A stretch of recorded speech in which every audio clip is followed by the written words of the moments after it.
વિશાળ હજારો નેતાઓની ફોજ ભાજપે એક વિધાનસભા જીતવા માટે વિસાવદર ભેસાણમાં લગાડી દીધી છે.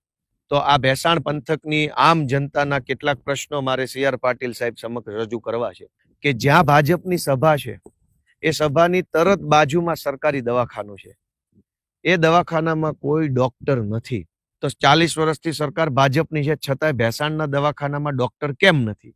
તો સી.આર. પાટીલને પ્રશ્ન પૂછવાનો કે ભેસાણમાં ભાજપના ઉમેદવાર માટે મત માંગવા આવ્યા છો, પણ બેનો દીકરીઓ પાછળ અભદ્ર માંગણી કરતા, એ પણ શિક્ષણના ધામમાં અભદ્ર માંગણી કરતા લંપટોને કેમ જેલમાં નથી પૂરતા તમે લોકો? જે હાઈવે સારી રીતે બનવાનો હતો એની ડિઝાઇન બદલી નાખી, પણ તમારા જ માણસોએ ભેસાણને અન્યાય કર્યો અને હાઈવે વડિયા તરફ જવા દીધો. કૂપનમાંથી નામ કાઢી નાખવાનું કર્યું. તો ક્યારે આ ગરીબ માણસોને કૂપનમાં કાર્ડ મળશે? એ પણ એક મોટો પ્રશ્ન છે. ભેસાણ આખા તાલુકાના રોડમાં ભયંકર ભ્રષ્ટાચાર ભાજપના લોકોએ કર્યો છે. ભયંકર ભ્રષ્ટાચાર. ખાઈ જવામાં કાંઈ બાકી નથી રાખ્યું. હાડકા ભાંગી જાય, ગાડી ભાંગી જાય, ટાયરો ફાટી જાય એવા રોડ છે. ભેસાણ મોટું ગામ છે, હાઈરાઇઝ કોમ્પ્લેક્સો છે, કેટલા બધા લોકો રહે છે, કોલેજો છે, ઘણું છે, પણ ભેસાણમાં ફાયર સ્ટેશન જ નથી.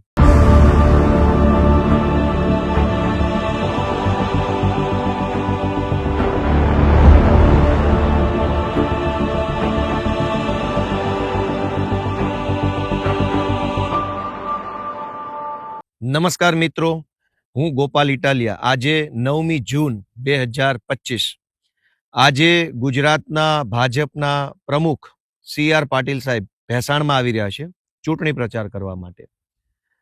આખા ગુજરાતના ભાજપના તમામ મોટા મોટા નેતાઓ, મંત્રીઓ, પૂર્વ મંત્રીઓ, ધારાસભ્યો, સાંસદ સભ્યો, પૂર્વ સભ્યો, જિલ્લા પંચાયતના સભ્યો, નગરપાલિકાના સભ્યો, મહાનગરપાલિકાના સભ્યો, તમામ વિશાળ હજારો નેતાઓની ફોજ ભાજપે એક વિધાનસભા જીતવા માટે વિસાવદર ભેસાણમાં લગાડી દીધી છે. આજે જ્યારે સી.આર. પાટીલ સાહેબ ભેસાણમાં આવવાના છે, તો આ ભેસાણ પંથકની આમ જનતાના કેટલાક પ્રશ્નો મારે સી.આર. પાટીલ સાહેબ સમક્ષ રજૂ કરવા છે કે જ્યાં ભાજપની સભા છે એ સભાની તરત બાજુમાં સરકારી દવાખાનું છે. એ દવાખાનામાં કોઈ ડોક્ટર નથી. તો મારી પાટીલ સાહેબને એક વિનંતી છે કે જ્યારે તમે એવા ભાષણ કરો છો કે સરકાર અમારી છે અને સરકારનો ધારાસભ્ય હશે તો કામ થશે, આવી વાત કરો છો, તો 40 વર્ષથી સરકાર ભાજપની છે, છતાંય ભેસાણના દવાખાનામાં ડોક્ટર કેમ નથી? આધુનિક સાધનો કેમ નથી? ભેસાણની જ સરકારી કોલેજની અંદર એક લંપટ પ્રોફેસરે અનેક દીકરીઓને બીભત્સ મેસેજ કર્યા અને દીકરીઓ પાસે શારીરિક માંગણી કરી અને એવી ધમકી આપી ભેસાણ સરકારી કોલેજના પ્રોફેસરે કે જો છોકરીઓ એમની મરજી પ્રમાણે કામ નહીં કરે પ્રોફેસરની, તો એને પરીક્ષામાં ઓછા માર્ક્સ આપીને નપાસ કરશે. આ લંપટ પ્રોફેસર વિરુદ્ધ ભેસાણની પોલીસે FIR નથી કરી અને એ લંપટ પ્રોફેસરને માત્ર સસ્પેન્ડ કરીને જતો કરી દીધો છે. તો સી.આર. પાટીલને પ્રશ્ન પૂછવાનો કે ભેસાણમાં ભાજપના ઉમેદવાર માટે મત માંગવા આવ્યા છો, પણ બેનો દીકરીઓ પાછળ અભદ્ર માંગણી કરતા, એ પણ શિક્ષણના ધામમાં અભદ્ર માંગણી કરતા લંપટોને કેમ જેલમાં નથી પૂરતા તમે લોકો? કેમ એને ખાલી સસ્પેન્શનની સજા આપીને જવા દો છો? દીકરીઓને એવી ધમકી આપવામાં આવી કે જો તમે પ્રોફેસર કે એમ નહીં કરો તો તમને ઓછા માર્ક્સ આપીને નપાસ કરવામાં આવશે. આટલી હદે સરકારમાં બેઠેલા માણસો જો લંપટ બન્યા હોય, તો સી.આર. પાટીલે આજે પોતાની સભામાં આ વાતનો ખુલાસો કરવો જોઈએ કે સરકારી કોલેજના પ્રોફેસર વિરુદ્ધ ક્યારે પગલાં લેશે. ભેસાણ એક વિકસતો તાલુકો છે.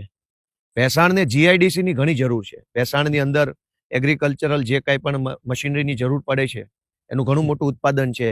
ઓયણીનું ઉત્પાદન હોય, ટ્રેક્ટરના ડાલાનું ઉત્પાદન હોય, કે જે કાંઈ બધું મેન્યુફેક્ચરિંગ ઘણું થાય છે. આ સિવાય સિમેન્ટના પાઇપનું ઉત્પાદન, બ્લોક્સનું ઉત્પાદન, ઘણી બધી એવી વસ્તુઓ છે જેનું પ્રોડક્શન ભેસાણમાં થઈ રહ્યું છે. ભેસાણના અનેક વેપારીઓ ઈચ્છે છે કે ભેસાણમાં એક GIDC જો બનાવવામાં આવે તો ભેસાણના વેપારીઓને ખૂબ ફાયદો થાય એવું. તો સી.આર. પાટીલ સાહેબને મારે જણાવવાનું કે ચૂંટણી જીતવા માટે, મત લેવા માટે આવ્યા છો અને મત લેવા માટે તમે જ્યારે એવી જાહેરાત કરો છો કે સરકાર અમારી છે, તો તમારી સરકાર GIDC ક્યારે બનાવશે? ભેસાણ દોસ્તો, જેતપુરથી વડિયાવાળો જે હાઈવે હતો, એ હાઈવેને આખી એનું એલાઇનમેન્ટ બદલી, જે ચૂડા, બરવાળા, ગળથ એ વિસ્તારમાં થઈને જે હાઈવે નીકળતો હતો, આ પંથકના ખેડૂતોને હાઈવેનો લાભ મળવાનો હતો, આ હાઈવેની ડિઝાઇન બદલીને, નકશો બદલીને આ હાઈવે વડિયા તરફ ખેંચી જવામાં આવ્યો. આ પંથકના લોકોને નુકસાન થયું. એ હાઈવે ઉપર પવિત્ર યાત્રાધામ પરબ આવતું હતું. ભેસાણને પણ એનો લાભ મળે હાઈવે કનેક્ટિવિટીનો. પણ ભાજપના જ માણસોએ ડિઝાઇન બદલીને પોતાના મળતિયાઓની જમીનમાં સંપાદન થાય, કરોડો રૂપિયાનો ફાયદો થાય એ માટે થઈ જે હાઈવે સારી રીતે બનવાનો હતો એની ડિઝાઇન બદલી નાખી. પાટીલ સાહેબને વિનંતી છે કે તમે જ્યારે એવો દાવો કરો છો કે સરકાર અમારી છે તો કામ અમે કરશું, પણ તમારા જ માણસોએ ભેસાણને અન્યાય કર્યો અને હાઈવે વડિયા તરફ જવા દીધો, તો શું કહેશો? આ ભેસાણ પંથકની અંદર સરકારી શાળાઓમાં અનેક શાળાઓમાં શિક્ષકો નથી. આ શાળાઓમાં ગરીબ પરિવારોના બાળકો ભણે છે. અમીરોના છોકરા તો યુનિવર્સિટીઓમાં ભણતા હશે, પણ ભેસાણ પંથકના અનેક ગામડામાં જે ગરીબ વર્ગ રહે છે, મજૂર વર્ગ રહે છે, એમના બાળકો સરકારી શાળામાં ભણે છે. સરકારી શાળામાં કોઈ સુવિધા નથી. અનેક શાળાઓમાં શિક્ષકો નથી, પુસ્તકો નથી, કોમ્પ્યુટરો નથી. તો પાટીલ સાહેબને પૂછવાનું કે તમે મત તો માગો છો અને એમ કહી રહ્યા છો કે સરકાર અમારી છે માટે અમે કામ કરશું, પણ 40 વર્ષથી સરકાર પણ ભાજપની છે, તો શાળામાં શિક્ષક કેમ નથી? ભેસાણ પંથકના અનેક ગામડામાં ગરીબ માણસોને રહેવા માટે મકાન નથી અને મકાન બનાવવા માટે 100 વારીઓ પ્લોટ પણ નથી. ગામડાના ગરીબ માણસો હાથ જોડી જોડીને આજીજી કરીને વિનંતી કરે છે સરકારને, ભાજપને, કે 100 વારીઓ પ્લોટ ફાળવવામાં આવે, પણ સરકારી તંત્ર તરફથી કોઈ જવાબ આપવામાં આવતો નથી. તો હજારો લોકોને 100 વારિયા પ્લોટની જરૂર છે.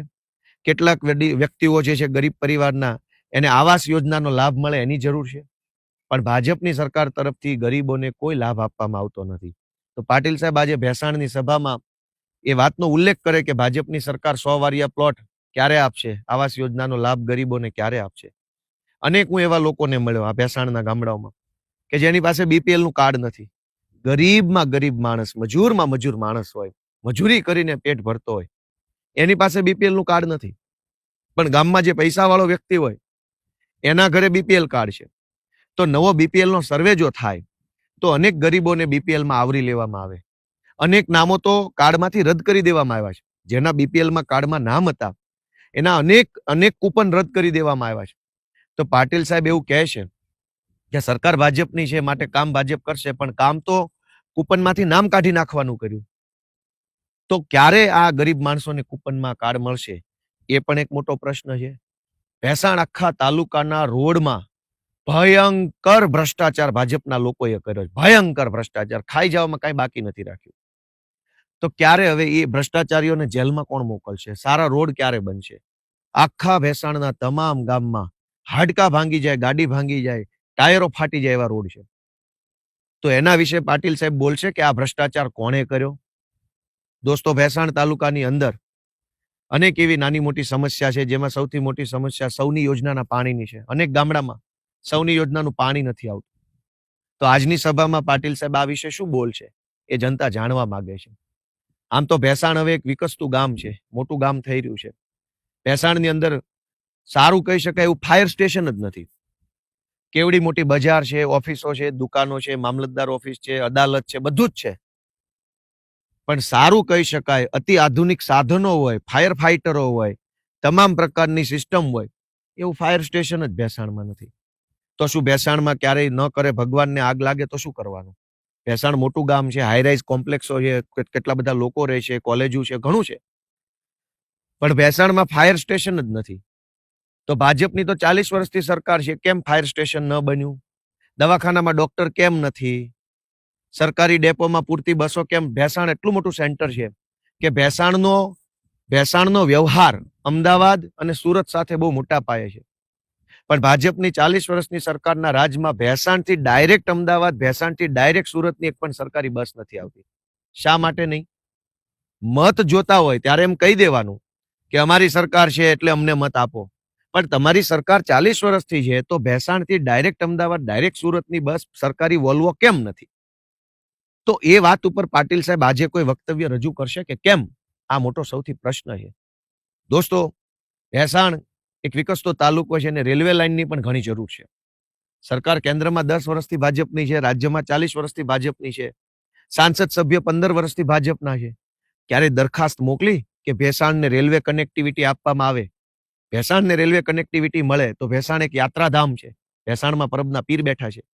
હજારો લાખો લોકો જો ટ્રેન કનેક્ટિવિટી હોય તો યાત્રામાં આવી શકે, પર્યટન સ્થળ તરીકે વિકસે, સ્થાનિકોને એની રોજગારી મળે.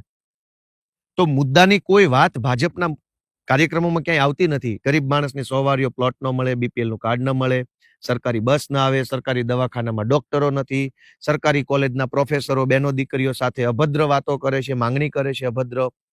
આ બધા પ્રશ્નો ઉપર આજે ભેસાણમાં પાટીલ સાહેબ શું વક્તવ્ય કરે છે એ ભેસાણની જનતા જાણવા માંગે છે. જય જય ગરવી ગુજરાત.